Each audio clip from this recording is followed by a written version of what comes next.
The graduation dinner at Rosewood Manor was supposed to be a celebration. My cousin Jessica had just finished her MBA at Northwestern, and Aunt Carol had spared no expense for the family gathering. The private dining room overlooked the lake. The menu featured dishes that cost more per plate than most people spend on groceries in a week, and the guest list included 3 generations of the Morrison family. I should have been happy for Jessica. She'd worked hard for her degree, landed a consulting job at McKinsey, and clearly had a bright future ahead. The problem was that every family gathering had become an opportunity for relatives to analyze my life choices and find them wanting. "Jessica's starting at $140,000, Aunt Carol announced proudly, raising her wine glass. "Plus signing bonus and benefits. A real career with real opportunities." The table murmured appreciative congratulations. Jessica smiled modestly, though she was clearly pleased with the attention.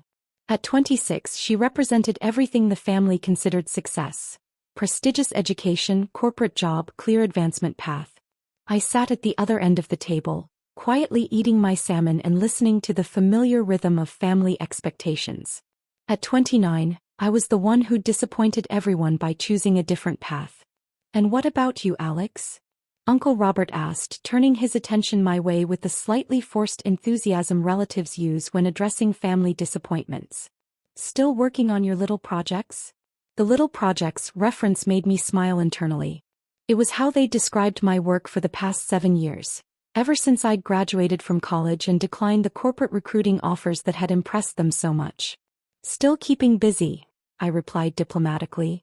"Busy with what exactly?" Aunt Carol pressed, her tone suggesting she already knew the answer wouldn't meet her standards.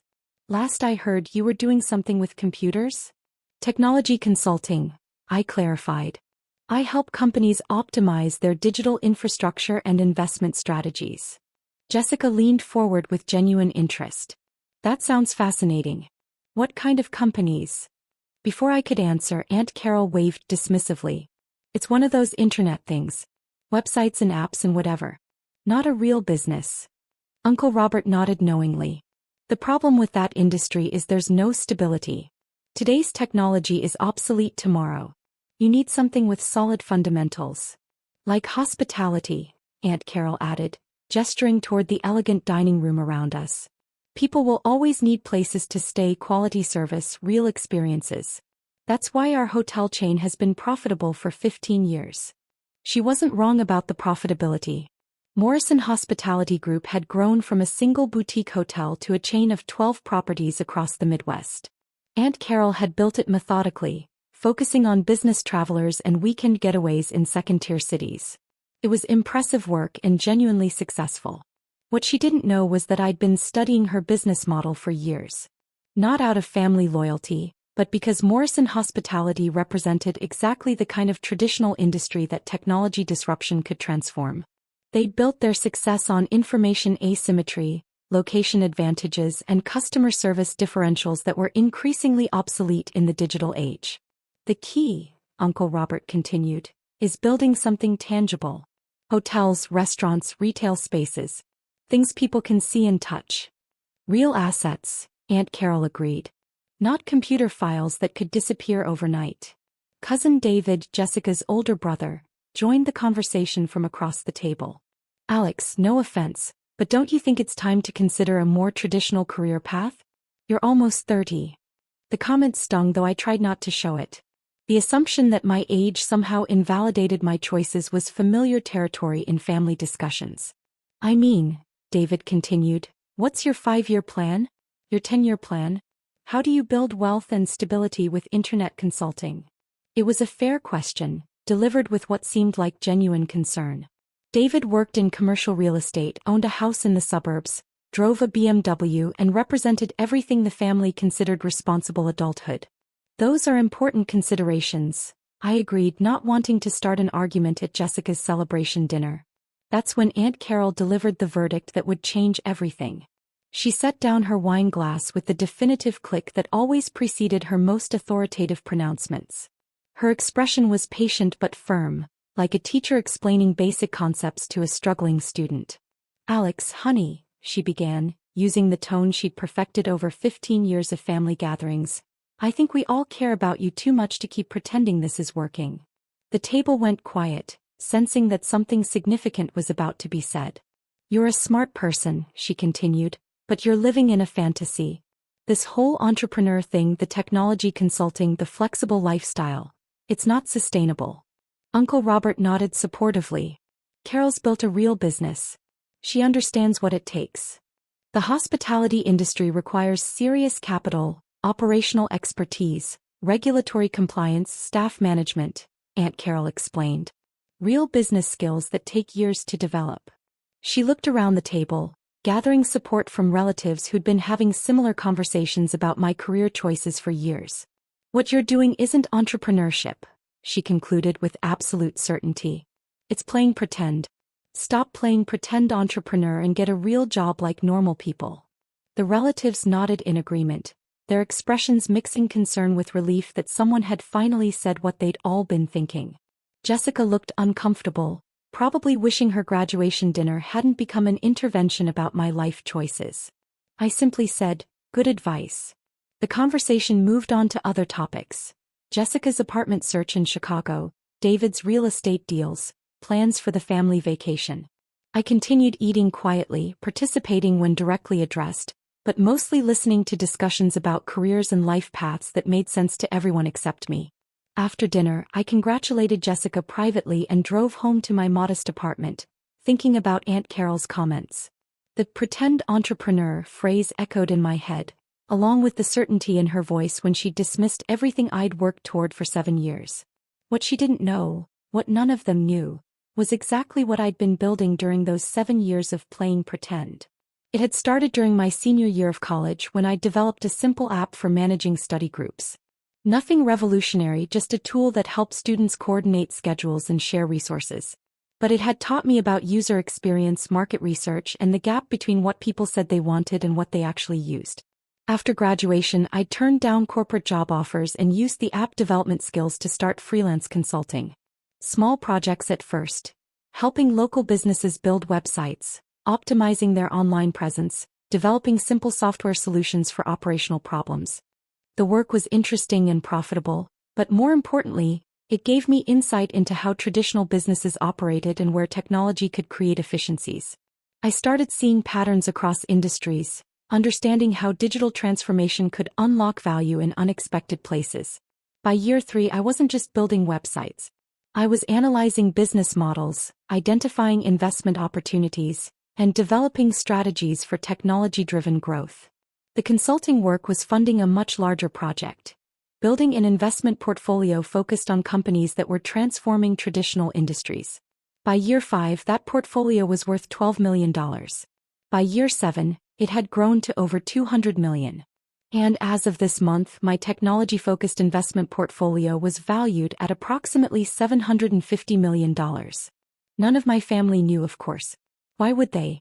I lived modestly, drove a reliable but unremarkable car, and talked about technology consulting in vague terms that didn't invite detailed questions. My success was built on understanding market dynamics they dismissed as fantasy, investing in companies they didn't comprehend, and generating returns from businesses they considered not real. The morning after Jessica's graduation dinner, I was reviewing portfolio performance when my investment manager called. "Good morning, Alex. I wanted to discuss the hospitality sector holdings." Rebecca Martinez had been managing my investments for 4 years, ever since my portfolio had grown beyond what I could handle personally.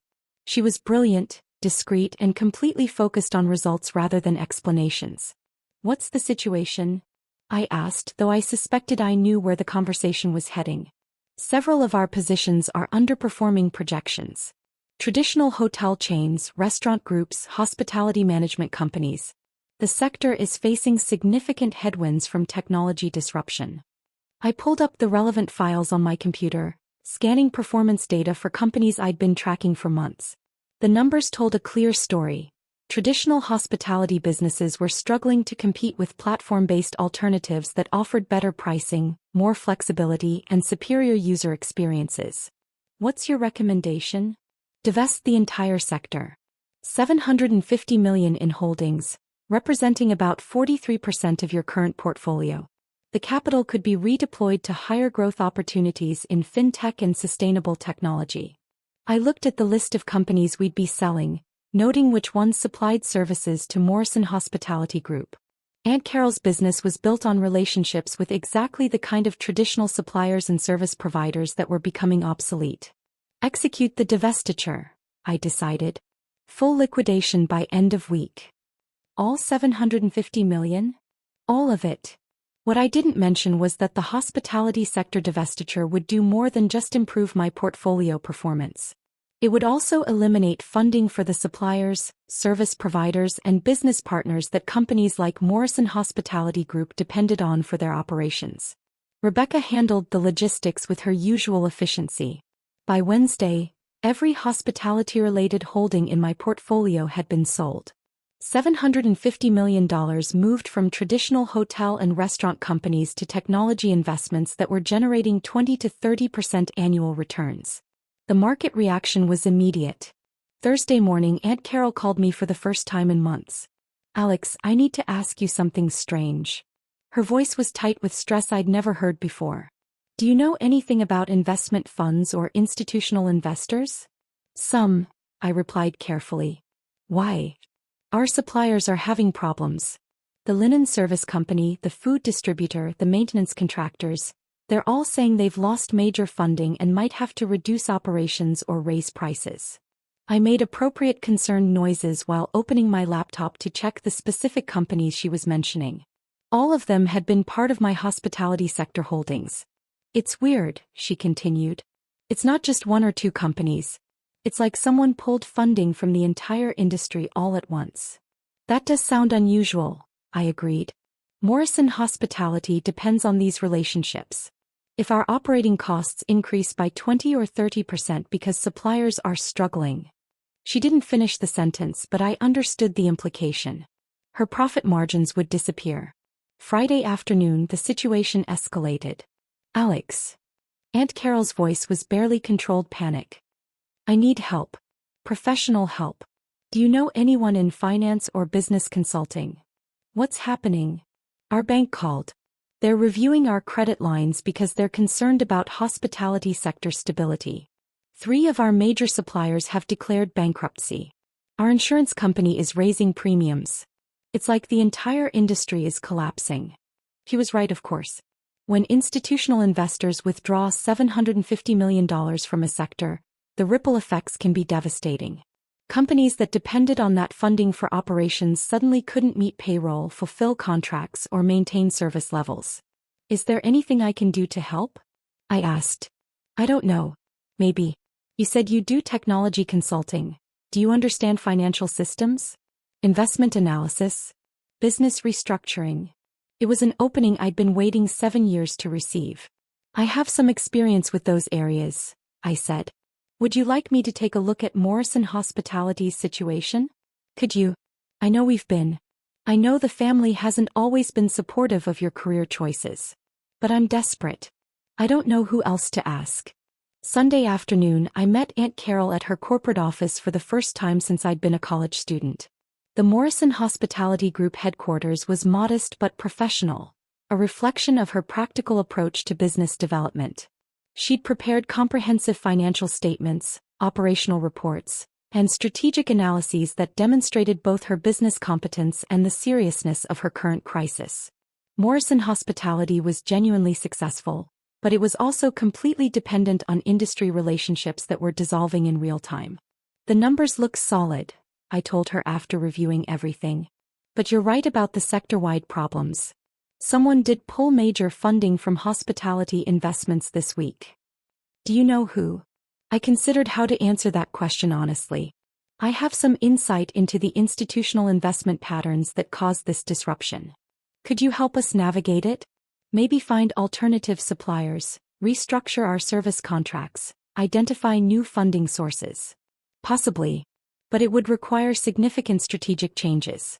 Morrison Hospitality would need to embrace technology integration, digital transformation, operational efficiency improvements." Aunt Carol looked skeptical. "You mean the internet stuff you've been working on?" "Among other things, yes." She was quiet for a long moment, weighing pride against necessity. "What would that look like?" "Over the next 2 hours, I walked through a comprehensive restructuring plan that would modernize Morrison Hospitality's operations while preserving the service quality that had made them successful. It was technically complex, operationally challenging, and entirely feasible with proper implementation. "This is sophisticated work," she said finally. "Where did you learn business analysis like this?" 7 years of technology consulting taught me how traditional industries can adapt to digital disruption. I've helped dozens of companies navigate similar transitions. "And you think this would work for Morrison Hospitality?" "I think it's your best option for surviving the current market conditions." Aunt Carol gathered the documents I'd prepared, her expression thoughtful. "Alex, I owe you an apology. What you've shown me today, this isn't pretend entrepreneurship." "No, it's not. What would you charge for consulting work like this?" I smiled, thinking about her comments at Jessica's graduation dinner just 1 week earlier.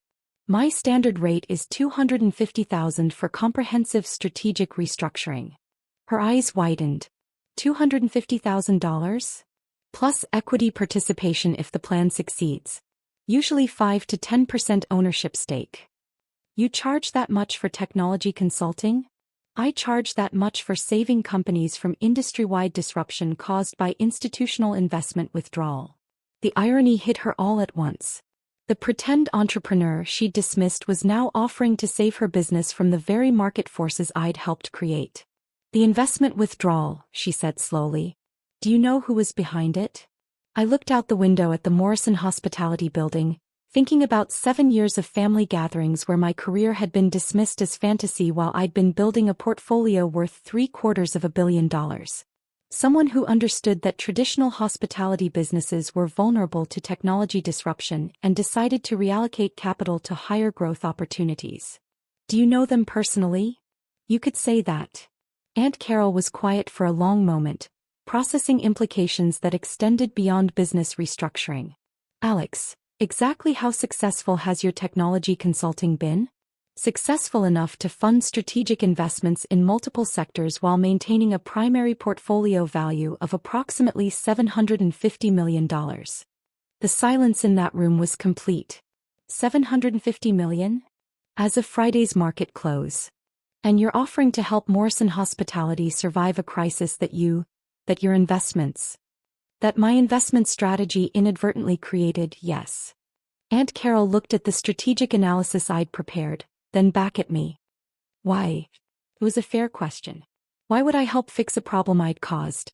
Why would I offer consulting services to save a business owned by someone who'd spent years dismissing my career as pretend? Because Morrison Hospitality is a good company that deserves to survive industry changes. And because your family, even when you don't understand what I do for a living. She was quiet for another moment. "What happens if we don't implement these changes?" "Honestly, Morrison Hospitality will probably fail within 6 months. The supplier disruptions, increased costs, and credit challenges will eventually overcome your operational efficiency. And if we do implement them, you'll be better positioned for long-term growth than you've ever been. Technology integration done right doesn't eliminate the hospitality experience. It enhances it." Aunt Carol gathered her papers with movements that seemed automatic, her mind clearly working through calculations that went beyond financial projections. "The family dinner last week," she said finally. "Yes. I told you to stop playing pretend entrepreneur and get a real job. You did. While you were sitting there controlling $750 million in investment capital." "That's correct." She laughed suddenly, a sound that mixed embarrassment with genuine admiration. "No wonder you just said good advice and didn't argue. There didn't seem to be much point in arguing. How long have you had this kind of money?" "The portfolio reached $100 million about 3 years ago. It's grown considerably since then." "And you never mentioned it because?" I considered the question that had been implicit in every family gathering for 7 years. "Because every time I've tried to discuss my work, someone has explained that what I do isn't real business. It seemed easier to let everyone assume I was struggling with internet consulting than to prove I wasn't." Aunt Carol shook her head slowly. "We've been giving career advice to someone who's more successful than all of us combined. Success takes different forms. Apparently." Walking to the parking garage, I reflected on the week that had transformed everything. 7 days ago, I'd been the family disappointment who needed to stop playing pretend entrepreneur. Today, I was the strategic consultant offering to save a business from market forces I controlled. The offer was genuine. Morrison Hospitality was well-run and deserved to survive. More importantly, helping them adapt to technology disruption would demonstrate something I'd never been able to explain in words. That real entrepreneurship wasn't about choosing between traditional business and digital innovation. It was about understanding how both could work together. My phone buzzed with a text from Rebecca. New investment opportunities identified in sustainable hospitality platforms. Should we deploy the liquidity from this week's divestiture? I smiled, typing back, let's discuss Monday. I might have a more interesting opportunity developing. Sometimes the best investment strategy was patience. Sometimes, it was knowing when market disruption created opportunities for everyone willing to adapt. And sometimes, it was simply proving that pretend entrepreneurs could build very real businesses indeed.